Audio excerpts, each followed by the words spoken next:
Bapak selaku birokrat senior di PD sampai pejabat sekda, Kiban, bagaimana Bapak memandang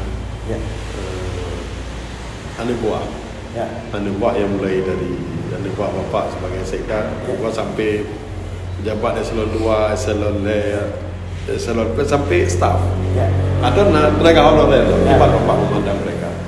Ya, pengalaman lu di pemerintahan, baik di PD maupun di Panaje, saya selalu memandang staf itu sebagai mitra kerja. Dari Hoji itu bagian yang berprogram, sehingga tidak ada batasan antara saya dengan bawahan. Saya selalu memberi ruang waktu mereka untuk berkreasi, berinovasi, apalagi konsultasi dan semuanya. Kita berikan ruang yang memadai. Namun mereka harus tetap berpegang pada aturan dan ketentuan, itu yang tidak boleh melenceng. Jadi makanya saya menganut manajemen kekeluargaan. Artinya saya menganggap pegawai ini bagian daripada keluarga, bagian daripada mitra.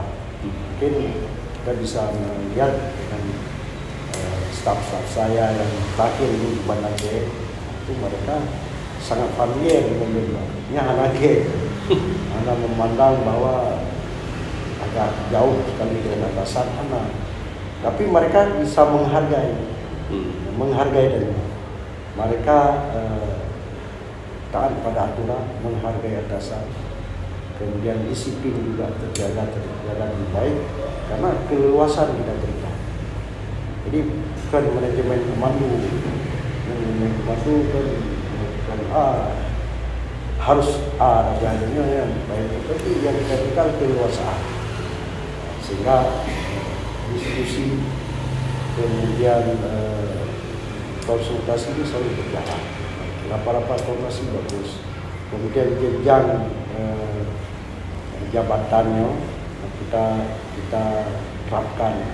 Artinya ada di sekda kewenangan penuh, kemudian asisten kewenangan penuh, kemudian kepala dinas semuanya. Jadi mereka terus melakukan sesuai dengan tugas pokok dan fungsinya dan baik dan menjaga sesuai dengan target kinerja yang kita buat per tahun. Per tahun kita buat target ini, kontrak kerja lah betul lah. Anda harus lakukan bidang pendidikan ini. Jadi 6 bulan kita evaluasi bahwa sejauh mana pelaksanaan. Kalau ada hambatan lain kita rame-rame untuk menyelesaikan hambatannya. Alhamdulillah ini efektif. Manajemen yang kita lakukan, manajemen kebersamaan. Terakhir Pak, terakhir PD yang begitu luas, nah terjurut dia perubahan kampung yang dikepalai, dipimpin oleh KISI, kemudian si kurang-kurang Heboh Mukim yang dipimpin oleh Mukim. Jadi terakhir Pak, PD terjurut dia perubahan kampung yang dipimpin oleh KISI, kemudian si kurang-kurang Heboh Mukim yang dipimpin oleh Kiban, pandangan Bapak terhadap KISI dan Mukim dalam Bapak bekerja. Kalau namanya kecil, ini bagian daripada pemerintah yang paling di bawah lah. Kecil yang punya masyarakat, kecil yang merasakan persoalan masyarakat.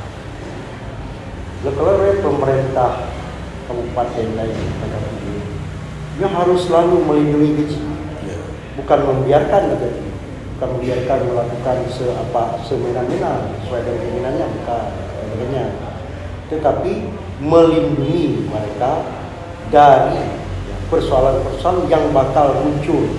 Yang kali ini mereka sehingga mereka buat di kampung yang menjadi kewenangannya, sehingga tugas-tugas kemasyarakatan, tugas-tugas pembangunan, tugas-tugas ekonomi masyarakat bisa terlaksana dengan baik. Kemudian yang berikutnya kalian Tanyo selaku bupati, Nyo harus kita berikan insentif ya kepada mereka. Artinya harus kita berikan motivasi yang luar biasa kepada mereka. Kalau mereka pendapatannya segini, mungkin apa yang harus kita lakukan sehingga mereka benar-benar dapat bekerja maksimal nanti. Ya harus betul-betul dilakukan. Baik, betul-betul dia cari celah yang besar. Karena yang kepunya kepentingan masyarakat sih, kepentingannya. Kemudian betulnya harus betul-betul dipahami wilayah dulu. Yo mesti kampung A. Kita lepas kampung A-nya pun masalahnya. Harus betul. Bila masalah A-nya mempengaruhi lebih luas, pemerintah kabupaten harus terlibat. Apalagi di kampungnya ada potensi-potensi yang bisa menggerakkan kabupaten, harus terlibat pemerintah kabupaten untuk bersama dengan pemerintah kampung bangun. Kalau yang termasuk pembaruan Honda dinas sih. Yang harus Pak. Kendaraan dinas ya. Kan tinggal yang belum Honda kamu yang Pak. Penduduk kan. Vario ya. Kan Vario maksudnya Honda Fit lah. Ketua merek. Kereta Pak 2012 kalau. Ya. Lon yang belum hotel kan dinas keuangan. Ya. Belum Honda tujuh. Jadi bagi per kecamatan lima camat si inan di kantong peti dia begini. Ya. Tapi lo dengar pero yang ada Hondanya. Betul. Kain hatrik kan. Tapi itu lebih kan. Akhirnya 2012, ini 2012 tu. Umur ekonomis bahan mesinnya kan cuma 5 tahun atau 6 tahun lah pada semua. Kemudian sekali biaya pemeliharaan daripada kabel baru. Sekali beda kabel baru. Dan blownya adalah AC kampung, bukan AC kecil. AC kampung, apa salahnya? Jadi nyawa akan cari ruang dan kesempatan yang baik kepada pemerintah kampung, sehingga aset-aset mereka terdata dengan baik. Baik yang sudah haus rusak, kita harus berbaharui aset-asetnya.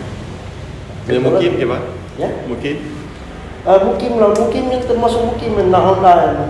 Mungkin berselang dari 6 miliar kemudian baru Honda punya.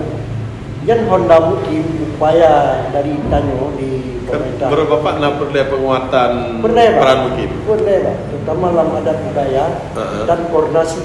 Karena Mukimnya kan membawahi beberapa kampung. Ini harus kita berdayakan. Orang yang kadang Mukimnya kan lagi Hanadi perannya ya. Hanadi ada kelan peran Mukim.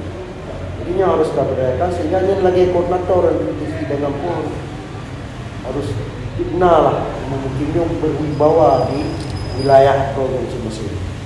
Karena itu nanti lagi mungkin iban pendapatan ini. Dia provinsi nak dibantu kabupaten lah, tapi tidak memadai. Nah, kita bersama depan seperti apa. Okey. Rakalu hana terasa bertanya berkun sangat asik berbicara dengan Pak Amiruddin, salah satu calon Bupati PD yang berpasangan dengan Tengku Anwar Hussein, disingkat dengan nama pasangan calon Aman, mulai dari riwayat pendidikan, riwayat karir, kemudian sampai ke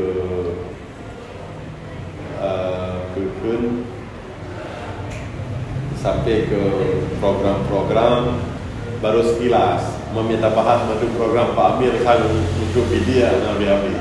Ya datanya semua sektor sana nabi-nabi Bapak Amir. Akhirnya mungkin hal yang ingin sampaikan. Mungkin itu yang kita bahas ya. Saya kira baik sekali kita bahas. Mungkin itu yang kita sampaikan menjadi bahan bagi yang bersama untuk kita tidak lanjuti ke depan. Mudah-mudahan masyarakat hadir, kampung mendung ya, lebih mendung bagaimana memilih pemimpin ke depan. kita pilih pemimpin ke depan yang seperti apa Iban, sehingga bisa videonya lebih baik lagi, lebih gendong mungkin, baik sisi kemasyarakatan, ekonomi, pemerintahan, semuanya. Jadi harapan Dun kepada generasi Dun, mari bersama-sama ya, bukannya untuk bersatu padu membangun PDIL, membangun meningkatkan kesejahteraan masyarakat PDIL di semua sektor.